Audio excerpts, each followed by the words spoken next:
Apple Watch took very deep thinking. As it turns out, with every revolutionary product that Apple has created, a breakthrough in user interface was required. What we didn't do was take the iPhone and shrink the user interface and strap it on your wrist. En 2014, lorsqu'Apple dévoile pour la première fois son Apple Watch, je me suis dit la même chose que tout le monde. Ça sert à rien d'en acheter une, j'ai déjà un iPhone qui fait tout. J'étais persuadée que c'était un gadget inutile et que j'en achèterais jamais.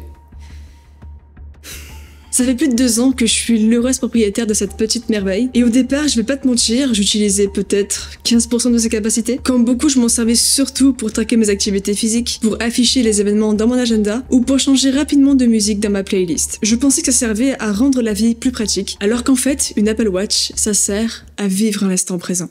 Ça, c'est un iPhone, et ça, c'est une Apple Watch. La différence de taille au niveau de l'écran est gigantesque. Tu penses vraiment qu'Apple a simplement voulu créer un iPhone qu'on peut attacher autour du poignet? Non seulement ça aurait été parfaitement inutile, mais en plus de ça, l'expérience aurait été atroce. L'écran de l'Apple Watch est trop petit pour l'utiliser comme un iPhone.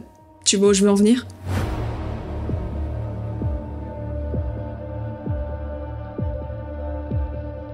Je crois qu'il n'y a pas une situation dans laquelle on sort pas notre téléphone au moins une fois. C'est carrément devenu un réflexe de le sortir dès l'instant où on est confronté à une attente ou à un silence. Et pire encore quand on est déjà en train de faire quelque chose qui nous stimule juste pas assez. C'est comme si on voulait absolument combler un vide et qu'on avait oublié comment rester ancré dans l'ici et maintenant. Faut le dire, depuis l'explosion des réseaux sociaux, le smartphone est devenu hyper toxique. Alors pour contrôler son temps d'écran et éviter d'être distrait par des notifications inutiles, on a créé ce qu'on appelle le mode concentration. Et c'est vrai qu'en mettant cette limite, on contrôle un peu mieux sa journée. Le problème, c'est qu'en recevant une notification autorisée par le mode concentration, on est amené à déverrouiller notre téléphone. Et très souvent, en faisant ça, on finit sur Instagram. Même quelques minutes, mais on y va quand même, histoire de checker ce qui se passe tant qu'on y est, tu vois. La deuxième solution, c'est de mettre le téléphone dans une autre pièce. Ça pour le coup, c'est plus efficace, mais ça marche seulement si on est en train de bosser. Tu peux pas faire ça si t'es à la salle, si t'es en soirée ou si t'es sur la route. La troisième solution, c'est donc de créer une vraie barrière entre toi et ton smartphone. Une barrière qui nous permet quand même de l'avoir à proximité, qui nous empêche pas de lire les notifications urgentes, mais sans être obligé de prendre le téléphone entre les mains. Et c'est là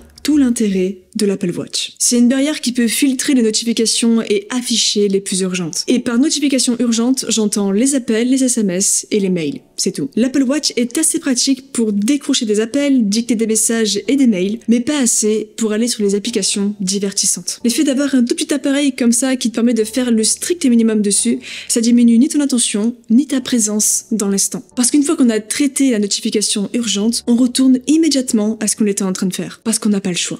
Si l'Apple Watch existe, c'est pour se connecter intelligemment. C'est peut-être un peu abstrait ce que je dis, alors pour t'illustrer un peu mieux, je vais te prendre 2-3 situations que tu connais très bien et qui vont te permettre de comprendre tout le système, ok? Bon, comment tu fais pour te réveiller à l'heure le matin? Tu mets un réveil sur ton téléphone, logique. Ça veut dire que le tout premier truc que tu fais dans la journée, c'est interagir avec ton téléphone. Et la plupart du temps, hop, tu regardes tout ce que t'as raté durant la nuit avant de sortir du lit. Et tu restes 5, 10, 15 minutes comme ça. Tu pourrais changer ça si à la place tu mettais ton réveil sur l'Apple Watch ou sur toute autre montre connectée. Quand c'est l'heure, ça vibre pour te réveiller. Et la seule chose que tu peux regarder avant de sortir du lit, c'est les notifications importantes. Et comme la nuit, généralement tout le monde dort, ça dure moins d'1 minute. Donc tu te lèves vite. Autre exemple, comment tu fais pour chronométrer tes temps de repos à la salle? La plupart du temps, on s'emmerde pas, on utilise le téléphone. Et combien de personnes je vois en train d'attendre sur leur machine, la tête complètement penchée sur leur écran pour faire passer le temps. On l'a tous fait, je l'ai fait des centaines de fois aussi. Et au final, j'étais tellement absorbée par le scrolling que je dépassais mon temps de repos. Si t'as 20 séries à faire dans ta séance, tu vas lancer le chrono 20 fois. Ça fait 20 fois où t'interagis avec ton téléphone et où tu peux te laisser prendre au piège. Mais si tu laisses ton téléphone dans le sac et que tu utilises l'Apple Watch pour chronométrer ton temps de repos,